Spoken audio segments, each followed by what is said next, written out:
अस्सलाम वालेकुम दोस्तों, आज हम political science BA first semester topic हमारा जो है that is Marxist views on politics.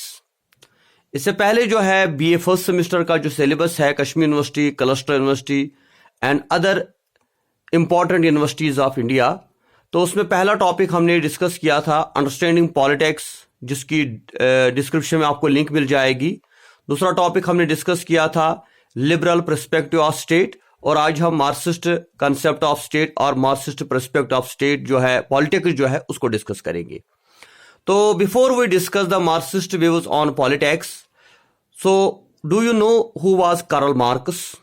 Karl Marx जो था, he was basically a German political philosopher and he is known as a revolutionary philosopher, क्योंकि जो उसने फिलॉसफी दी है, जो उसने आइडियाज दिए हैं, जिसको हम मार्क्सिज्म मानते हैं। Marxism is basically a social, political and economic philosophy. और ये जो कार्ल मार्क्स था, इसकी वजह से दुनिया में एक रेवोल्यूशन भी आया जिसको हम सोशलिस्ट और कम्युनिस्ट रेवोल्यूशन कहते हैं।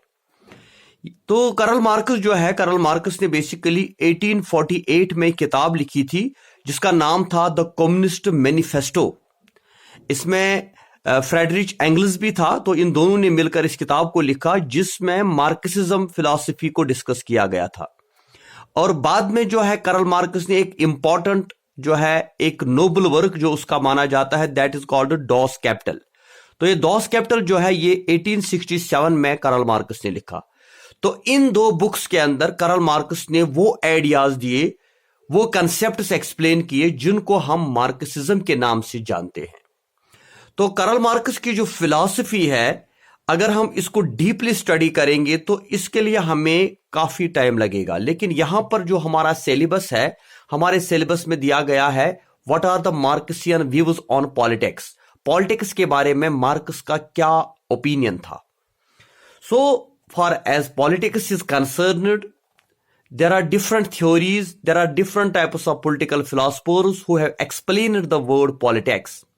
लिबरलिज्म का हमने पढ़ा कि जो लिबरल फिलॉसफी है जिसमें कहा गया था कि इंडिविजुअल को फ्रीडम मिलनी चाहिए because human beings are rational, they know what is good and what is bad.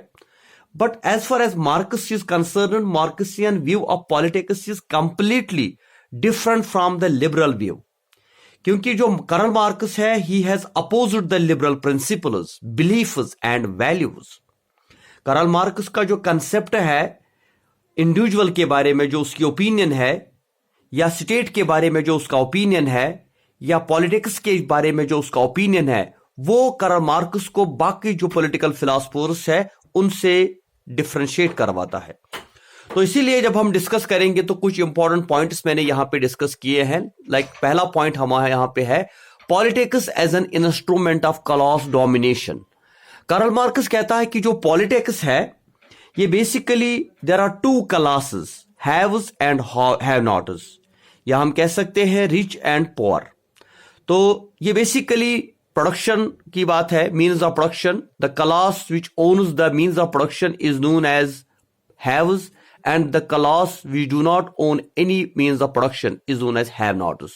तो पॉलिटिक्स क्या है? ये क्लास डोमिनेशन है कि जो सुपीरियर क्लास है, जो हैव्स है, वो हैव नॉट्स को जो है एक्सप्लॉइट करते हैं। और पॉलिटिक्स भी एक इंस्ट्रूमेंट है उनके हाथ में जिसके जरिए से वो गरीब आदमी को एक्सप्लॉइट करते हैं। फॉर एग्जाम्पल अगर हम देखेंगे, जो हम अमीर लोग होते हैं, अमीर लोग ही इलेक्शन लड़ते हैं, अमीर लोग ही गवर्नमेंट बनाते हैं, और ये जो कैपिटलिस्ट्स होते हैं, जो भी इलेक्शन में पैसा खर्च होता है, यही कैपिटलिस्ट्स करते हैं। तो अगर इस ओपिनियन को माना जाएगा तो कुछ हद तक कार्ल मार्क्स का जो कंसेप्ट है वो प्रेजेंट टाइम में भी रेलेवेंट है, क्योंकि आज भी हम देखते हैं कि जो रिच है, जो हाईली इन्फ्लुएंशियल पीपल होते हैं, जो अमीर लोग होते हैं, जिनके पास मीन्स ऑफ प्रोडक्शन होती है, यानी जो कैपिटलिस्ट्स होते हैं, they have controlled this politics, they have controlled this state. जो वो चाहते हैं वो करते हैं। और गरीब आदमी का सिर्फ एक काम होता है that he has to cost his vote. So that is why politics as an instrument of class domination. Second is state as an instrument of class exploitation. State क्या है? जो स्टेट को आप वेलफेयर स्टेट कहते हैं, democratic state कहते हैं, इस स्टेट को कार्ल मार्क्स ने कहा है कि it is instrument of class exploitation, कि इस स्टेट को चलाने वाले भी दो क्लासेस है। एक क्लास जो इसको चलाता है, जो कैपिटलिस्ट्स होते हैं, और जिनके ऊपर चलाई जाती है वो होते हैं हैव नॉट्स, और उनकी बात कोई नहीं सुनता। अगेन स्टेट जो है it becomes the instrument of exploitation in the hands of rich to exploit the poor. तो ये स्टेट जो है it is not a welfare institution, it is not a democratic institution, it is basically the class institution, class exploitation. Third point जो है that is state is an oppressive institution.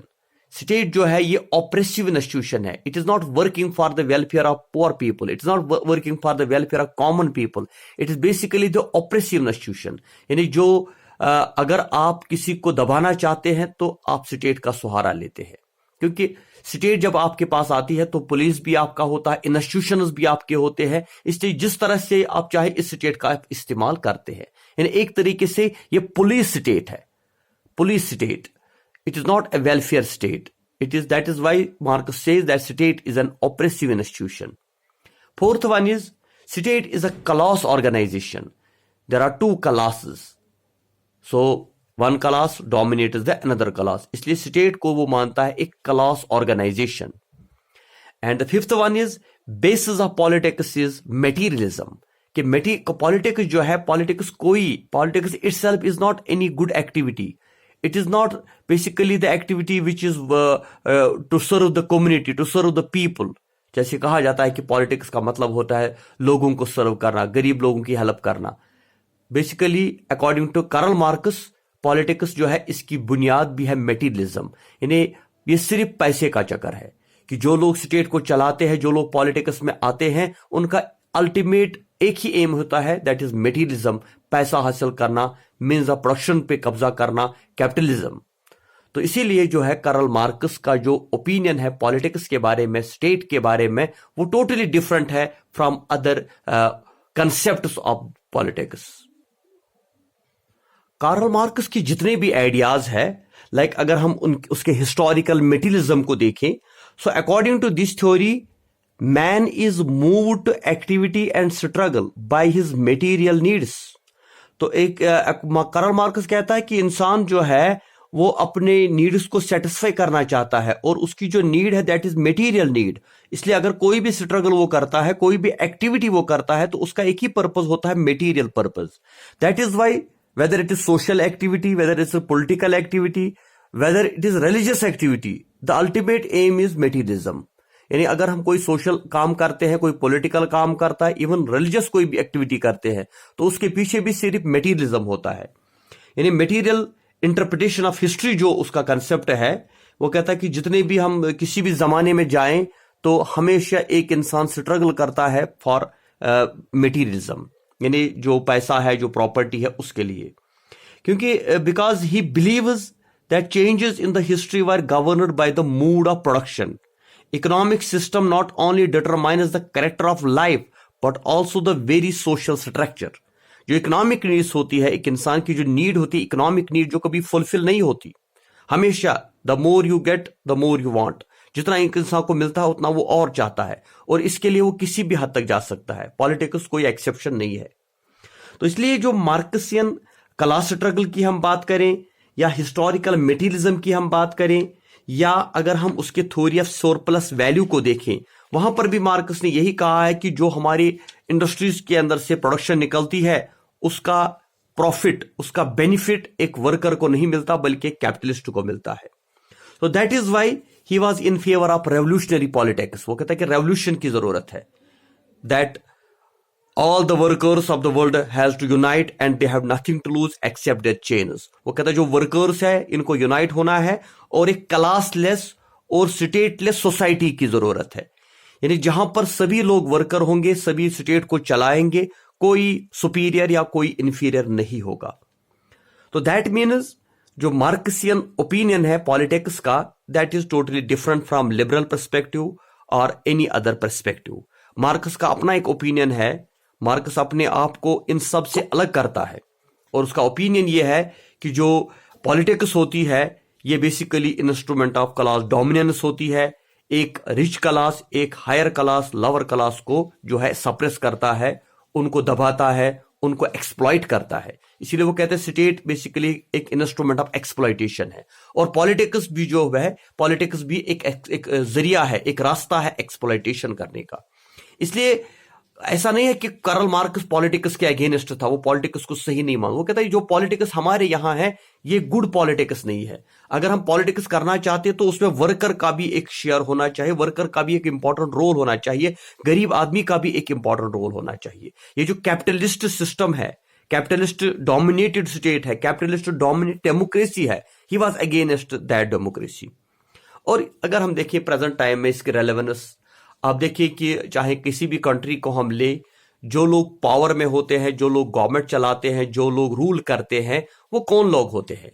क्या ये आम आदमी होता है, गरीब आदमी होता है? नहीं, ये हमेशा एक डोमिनेंट क्लास होता है, एक सुपीरियर क्लास होता है। वो इकोनॉमिकली पावरफुल लोग होते हैं, कैपिटलिस्ट्स होते हैं, जिनका सपोर्ट होता है इन चीजों को। इसीलिए वो सोशलिज्म पे और कम्युनिज्म पे बिलीव करता है, जहां पे कोई क्लास सिस्टम ना हो, इक्वालिटी हो, एब्सोल्यूट इक्वालिटी की बात कार्ल मार्क्स ने की थी। So I think these are some opinions, some views given by Karl Marx about the concept of politics, जिसको हम मार्क्सियन पर्सपेक्टिव ऑफ पॉलिटिक्स भी डिफाइन करते हैं। तो अगर कहीं पे कंफ्यूजन होंगे, कोई क्वेश्चन होगा, तो आप डायरेक्टली हमें कॉल कर सकते हैं या कांटेक्ट कर सकते हैं, और इंशाल्लाह आगे भी हमारा लेक्चर कंटिन्यू रहेगा। ये लेक्चर सीरीज जो हमारी चल रही है BA first semester political science की, ये कंटिन्यू रहेगी। आप इस चैनल पे बने रहिए, और अगर आपको आज का लेक्चर पसंद आया तो इसको लाइक करें, शेयर करना ना भूलें, और अपने दोस्तों के साथ इसको जरूर डिस्कस करें। Thank you very much. खुदा हाफिज।